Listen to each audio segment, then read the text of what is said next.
Thokozani. It's Marco CK. My lips look very dodgy because today I went to Clicks and then I tried on some orange lipstick. I don't think orange lipsticks were made for our skin color. They're just not oranging. When I talk about orange, this is what I want. And yeah, it's just not oranging at all. So today I'm still at work as always. I love my job. I get to do what I like, and yeah, at the same time I'm waiting for my driver, aka my husband. So my topic of interest today is a topic of marriage, and it's something that actually bothers me a lot, that I keep hearing people say, about marriage. When do they declare themselves marriage? And again, I'm going to put a disclaimer. If you do not subscribe to African cultural practices, African traditional practices, African spirituality, scroll right along so that we're not going to sit and argue, right? So a lot of the times I hear people say they are married only after getting married in church or going to the courthouse to register the marriage. Only then they declare themselves married. But in actual fact, that is a legal marriage. It's not a cultural marriage. It's not a traditional marriage.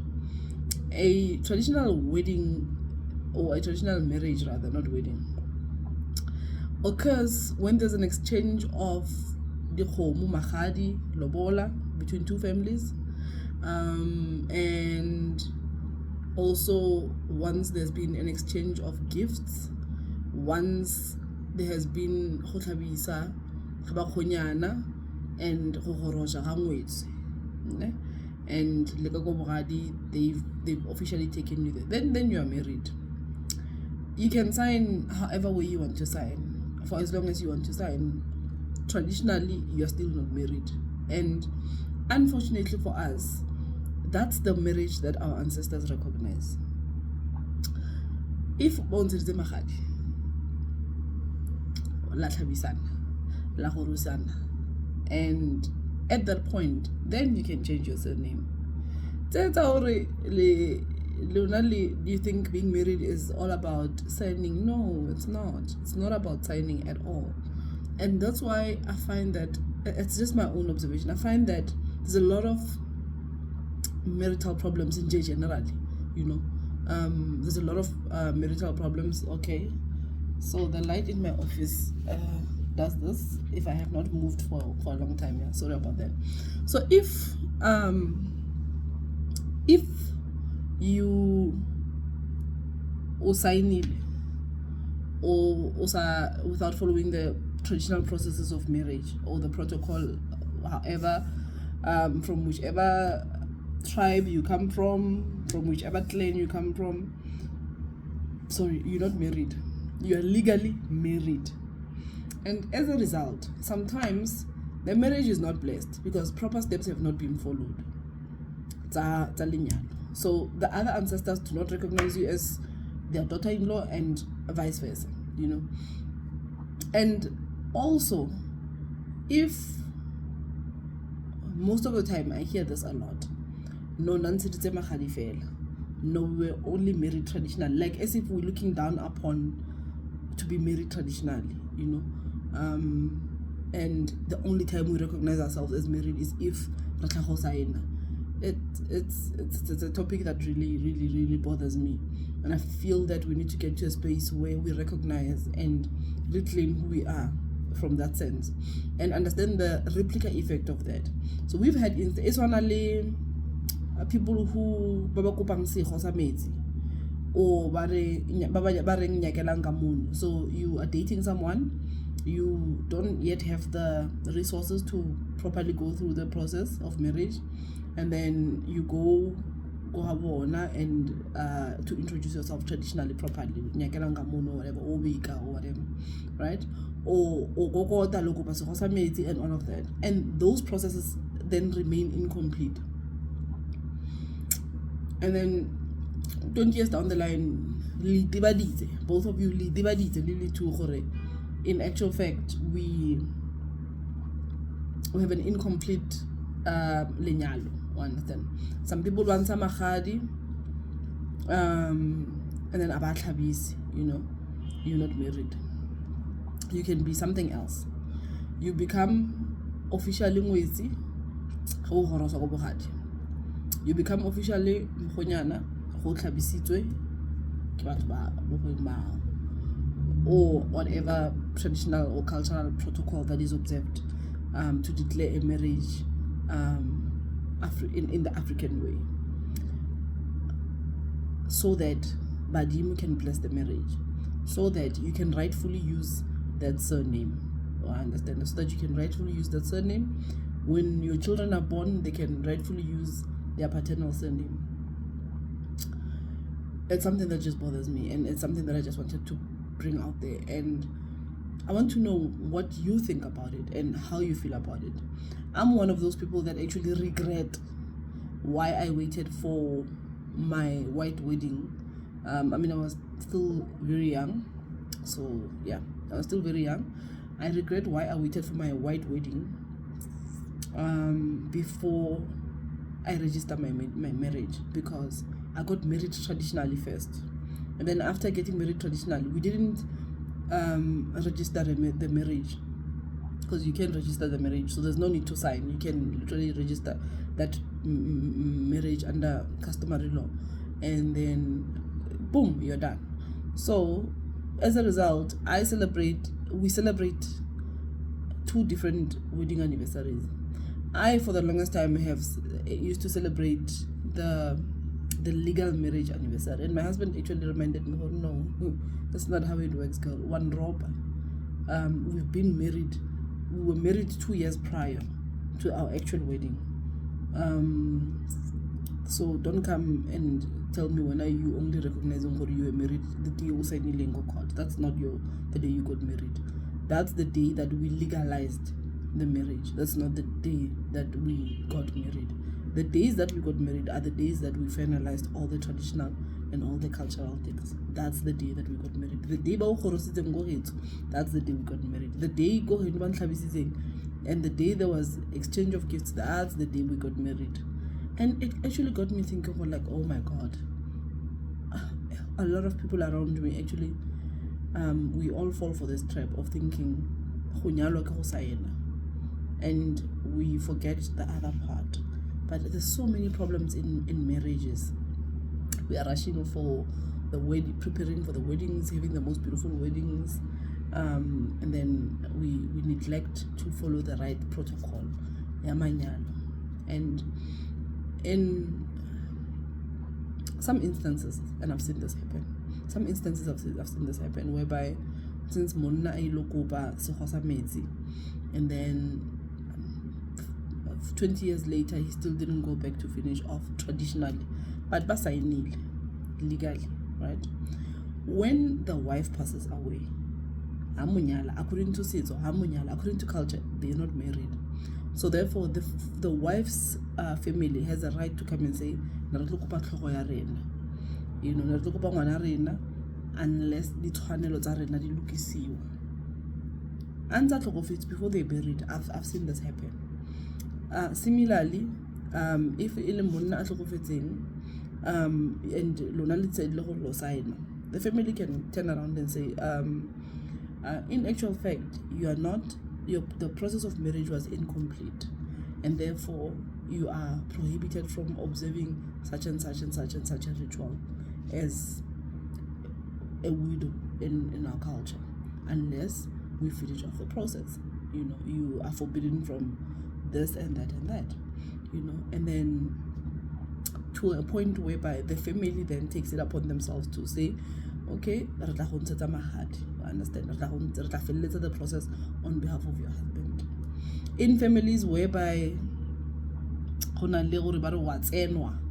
or whatever. At that point, they may even allocate the next best one for you, So it's just to bring, light to some of these topics that we tend to neglect, but they do catch up with us. In other instances, the mother or the parents don't complete the marriage process, and they both stay alive. But as their kids grow and grow and grow older, to a point of them reaching a state of marriage, you find that manyala ona lady complications and they divorce, or every time they propose marriage, their relationships end, or something like that. There's just always a complication of sort, a wish of sort. And then when they come and consult, I've also had a couple of these cases. When they come and consult, or a spiritual healer, then it is found that in actual fact, when you are having problems to marry, understand, because there are outstanding rituals that your parents didn't perform. So the parents are how incomplete, and therefore we need to go back to fix this problem. I understand, before you yourself can cement your marriage. It gets very complicated. It gets very complicated, and also depends on badim. Some ancestors are easygoing. If you are like me and you have badim who are stubborn and that like things to be done in the right way, then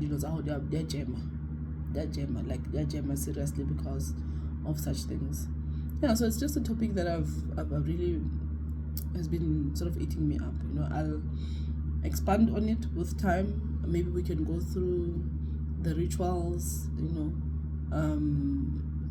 from, obviously I'll speak from my culture or from my tribe. I won't speak from other cultures. Maybe I can add my observation from other cultures, but more or less they're similar.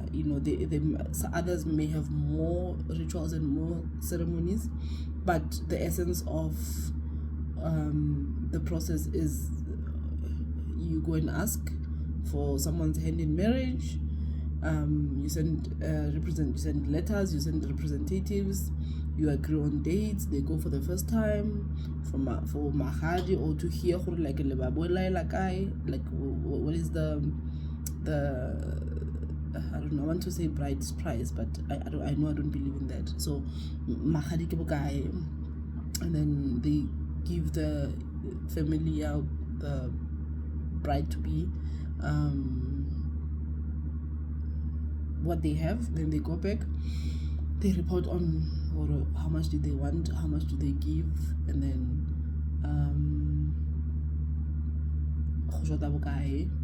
and then they take that back. Sometimes at that point they give each other a list of this is what is required of you, and then the gifts, and then on the other side as well, and then from there there's an exchange of gifts, and then and then that's the final step. And then and then however way depending on your tribe, either you both eat the same thing, whatever that has been mixed, or or whatever. And at that point, that's when we can declare you a married person once all of those observations, those rituals have been observed. If there were children before the processes were completed, where I come from, the kids get renamed, and the kids, or something like that. The kids get renamed, and then you get a name, or you get Seret or Sakubogadi, and then it will be followed by, I don't know if they still do it, but it will be followed by, I know after my naming ceremony there was another one, but I don't think that is part of the formal structure, but you are officially introduced to other daughters-in-law of the family and of the village, so that if there are functions, you can be able to go and assist in the community, to help with the cooking and functions, or to help in the cooking with all preparations of if there's events within the bigger family, you know. So I know I also went through that.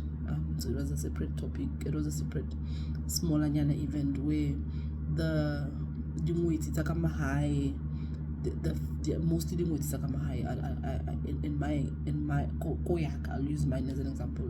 You know, dingwetsi tsa ka mahae, and then a few other dingwetsi in the village, like the neighbors, and like a few others. So at that point they introduce you to dingwetsi tse ding, they tell you how they do things and all of that. Yeah, so that was that. I'm not sure if that's still done, but I don't think that one is really that formal. And then in my case, my in-laws also required me to go Godisa, and I got to understand the importance of Godisa, because at that point, so I live in Joburg, my husband and I stay in Joburg, and my in-laws are in Limpopo. So an elder who stays in Joburg was identified for me to stay with them for a couple of months, so that they can teach me about their ways of doing things. And it was a pleasant experience. So I got married in April, and then I stayed with them up until December. We stayed with them up until December. And for the most part, I'm very appreciative of that process, because the aunt, is my husband's aunt, she taught me so much. I learned so much from her about their history, about their family history, about how they do things, their rituals, and all of that. And it was amazing, really. She really treated me like a daughter, not necessarily like a daughter-in-law, but she taught me a lot of things, you know, and I'll forever be appreciative of that. So for me, I feel as though that we neglect that side and that part of ourselves. It's like Godisa is seen as slavery, but in actual fact, if really you get along with your in-laws, I would recommend that you do it, because if you sit with your mother-in-law, the grandmothers, the elders, they share there's a lot of information sharing about the history of the family. Then you get to understand the history of the family. You get to understand why they do certain things, how they do them, and when do they do them as well, you know. So in my case, I feel that I was lucky because I got to go through that, you know. So I spent a lot of time with my husband's aunt, and because with my husband's aunt, and that was that, you know. So yeah, that's just a topic that has been bothering me a lot, that it seems like we only recognize marriage after we legally sign. That's a legal marriage. Even a white wedding is something that we do out of choice. It's something that we really do out of choice because we like it, but it's not a part of our culture. Our culture is not a white wedding. A white wedding is a cultural, or is a traditional wedding of a different culture, not of ours, you know. So I also had a white wedding, and I'm not being judgmental here. I also had one, you know, because we have gotten accustomed to having white weddings. But all I'm saying is the celebration, before we get to the celebration portion of it, of the marriage or the wedding day, we need to make sure that all the rituals have been observed for us to declare ourselves married. Ibile, there's also a pattern that I've also seen of people who immediately the groom or immediately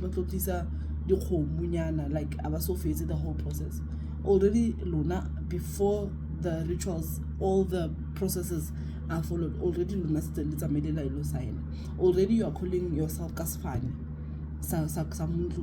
you know. So it's just something that has been really on my mind. Let me know what you think about it. And again, like I said, if you do not subscribe to cultural, traditional African spirituality, you don't have to be bothered and tell me that when are you gonna have a white wedding and whatever. Yes, I had the